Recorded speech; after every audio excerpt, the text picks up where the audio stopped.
Good morning बच्चों, आपका एक बार फिर से TSN ऑनलाइन प्लेटफॉर्म पर स्वागत है और मैं आशा करती हूँ कि आप सभी बच्चे घर पर स्वस्थ और सुरक्षित होंगे। बच्चों, आज हम कक्षा 4 की हिंदी पाठ्य पुस्तक नीलमणि का पाठ 10 जिसका नाम है स्वभाव अपना अपना का रिवीजन स्टार्ट करेंगे। बच्चों, आपको पता ही होगा कि हमारे हाफ ईयरली एग्जाम हो चुके हैं और जो हमारा फाइनल्स का जो सिलेबस है वो भी पूरा हो चुका है। ठीक है, तो हम अब अभी आप लोग घर पर हो तो हम आपको रिवीजन करवाएंगे। ठीक है, आपके रिवीजन वीडियोस भी आएंगे और आपकी रिवीजन PDF भी आएगी।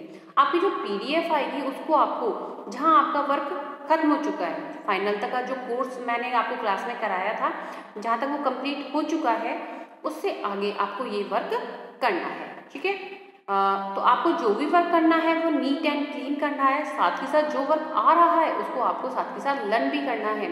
और वर्क कंप्लीट इसलिए करना है क्योंकि जब आप स्कूल आओगे तो आपका ये सारा जो रिवीजन वर्क है वो आपका चेक किया जाएगा। ठीक है, तो आज हम कक्षा 4 की हिंदी पाठ्य पुस्तक नीलमणि का पाठ 10 जिसका नाम है स्वभाव अपना अपना, यानी कि इसमें जब आपने चैप्टर पढ़ा होगा तो इसमें एक साधु और एक बिच्छू की कहानी है। ठीक है, तो किस तरह साधु जो है बच्चों की सहायता करते हैं, लेकिन बिच्छू बार बार उनको डंक मार देता है। लेकिन क्योंकि डंक मारना किसका स्वभाव है? बिच्छू का स्वभाव होता है। और हेल्प करना, सहायता करना, ये किसका स्वभाव है? साधु का स्वभाव होता है। ठीक है, इसमें बताया गया कि कोई भी मनुष्य अपना स्वभाव कभी भी नहीं छोड़ता है। जिसका जैसा स्वभाव है वह वैसा ही दूसरों के सामने व्यवहार करता है। ठीक है बच्चों, तो अब हम रिवीजन स्टार्ट करते हैं। चैप्टर 10 स्वभाव अपना अपना। ठीक है, पहला क्वेश्चन है निम्नलिखित शब्दों के अर्थ लिखिए। तो कुछ जब मैंने आपको ये चैप्टर कराया होगा तो जो आपकी PDF थी या मैंने क्लास में वर्क कराया होगा तो जो ये वर्क है वो थोड़ा जो शब्दार्थ थे वो थोड़ा ज़्यादा होंगे, लेकिन यहाँ पे मैंने कुछ सेलेक्ट करके लिए हैं क्योंकि जो एग्जाम में आएंगे वो इन्हीं रिविजन वर्क में से आपका आएगा। ठीक है, तो पहला है प्रकृति। प्रकृति का क्या अर्थ होता है? कुदरत। ठीक है, प्रकृति का क्या अर्थ होता है? कुदरत। फिर है सेकंड है भोर। भोर का मतलब होता है सवेरा यानी कि मॉर्निंग। फिर है प्रहार करना, वार करना या किसी को मारना। फिर है उपरांत। उपरांत यानी पश्चात, पश्चात का होता है बाद में।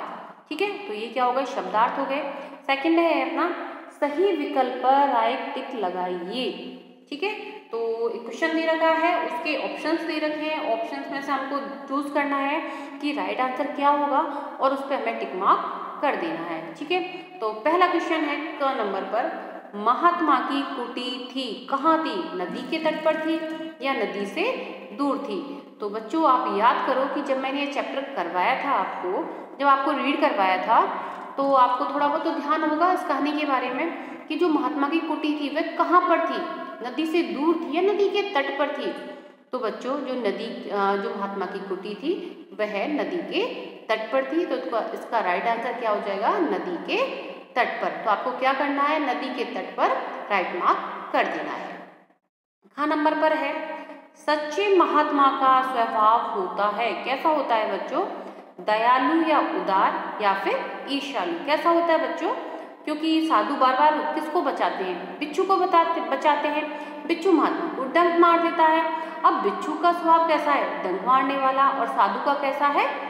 बचाने वाला। तो साधु कैसे हो गए? दयालु और उदार हो गए। ठीक है, तो इसका राइट आंसर क्या होगा? दयालु और उदार। फिर आता है सत्य तथा असत्य लिखिए। अब कुछ वाक्य दे रखे हैं।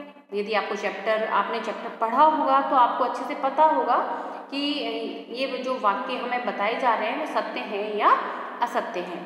पहला है बिच्छू ने महात्मा को केवल एक बार डंक मारा। नहीं बच्चों, ये असत्य है क्योंकि बिच्छू ने महात्मा को एक बार नहीं कई बार डंक मारा था। महात्मा उसको बार बार उठाते, वापस नदी में डाल देते, बाहर डाल देते उसको नदी में से निकाल के, लेकिन बिच्छू उनको बार बार डस लेता था, डंक मार लेता था। तो ये वाक्य असत्य है। सेकंड है बिच्छू सदैव अपने सींगों से प्रहार करते हैं। बिच्छू के सींग होते हैं क्या? कभी नहीं होते हैं, इसलिए यह वाक्य भी असत्य है क्योंकि बिच्छू कभी भी अपने सींगों से प्रहार नहीं करते हैं।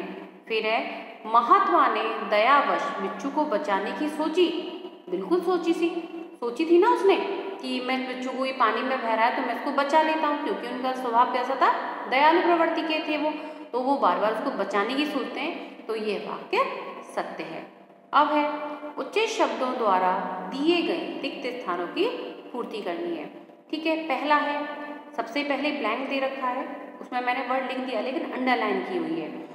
मनुष्य सदा दुखी लोगों पर दया करते हैं। तो कैसे लोग, जो दयालु मनुष्य होता है वह सदा दुखी लोगों पर दया करते हैं। तो इसमें क्या आएगा, दयालु शब्द आपको लर्न करना है, इसको आपको याद करना है। ठीक है, दूसरा है ईर्ष्यालु मनुष्य दूसरों से ईर्ष्या किए बिना नहीं रह सकते। तो इसमें कौन सा वर्ड आएगा, ईर्ष्या, क्योंकि ईर्ष्या को मैंने अंडरलाइन कर रखा है। तो ये फिल इन द ब्लैंक्स, इसके ब्लैंक जो अपना होगा पोर्शन उसके अंदर ईर्ष्या वर्ड आएगा। फिर है निम्नलिखित प्रश्नों के उत्तर दीजिए। अब प्रश्न दे रखे हैं, उनको आपको याद करना है, साथ के साथ आपको एक सारा कॉपी में तो करना ही है। तो हमारा पहला क्वेश्चन है, महात्मा के साथ कौन रहता है? बताओ बच्चों कौन रहता है?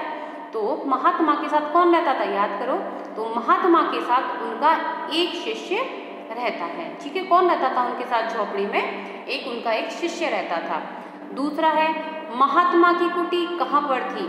तो महात्मा की कुटी कहाँ थी बच्चों? तो महात्मा की कुटी नदी के किनारे थी। ठीक है बच्चों, तो आपका ये चैप्टर 10 का रिवीजन वर्क खत्म हो जाता है। आपको PDF में ये आएगा, आपको अपनी कॉपी में करना है, सुंदर और स्वच्छ राइटिंग में करना है, साथ ही साथ इसको आपको लर्न भी करना है। धन्यवाद।